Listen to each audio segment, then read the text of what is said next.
Governor Romney, as president, would you have signed the National Defense Act as written? Yes, I would have, and I do believe that it's appropriate.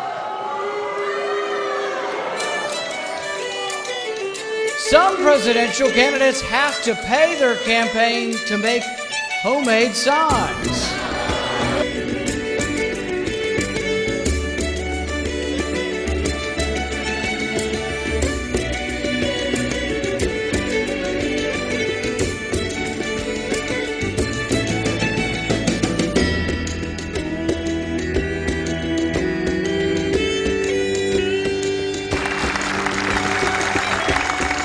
It's good to be back in Michigan. This, of course, is where I was born and raised.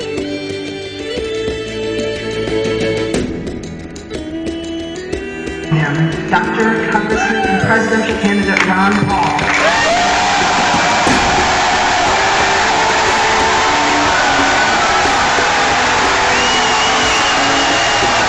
President of the United States, would you need to go to Congress to get authorization to take military action against Iran's nuclear facilities?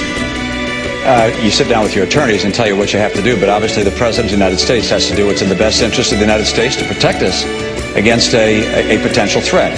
The President did that as he was planning on moving into Iraq and received the authorization of Congress. Did he need it? We're going to let the lawyers sort out. This idea of going and talking to attorneys totally baffles me.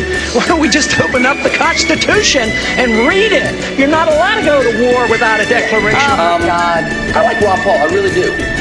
I really do. I really like Ron Paul. The guy is intellectually consistent. Investing in housing, and you go on to say because so many people will invest in housing, the damage will be catastrophic. Congressman, how could it be that you knew this on the banking committee in 2003 and nobody else did? Here. I love this state. It seems right here. The trees are the right height.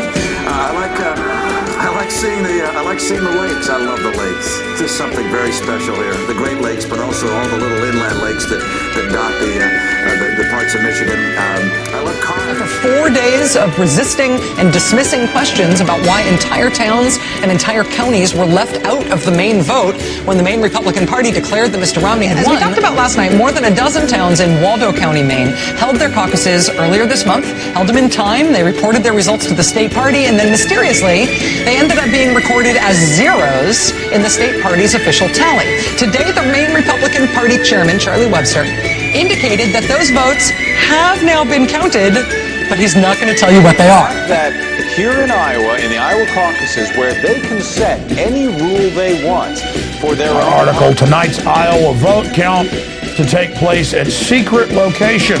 Continuing, concerns about supervision grow after Republican strategist says GOP establishment will not allow Ron Paul to win. E-voting machines will count at least 3 out of every 4 votes cast in next week's election. But the e-voting machines may not be reliable. They may not be safe from tampering. If the voting process is not secure, then our very democracy is at risk.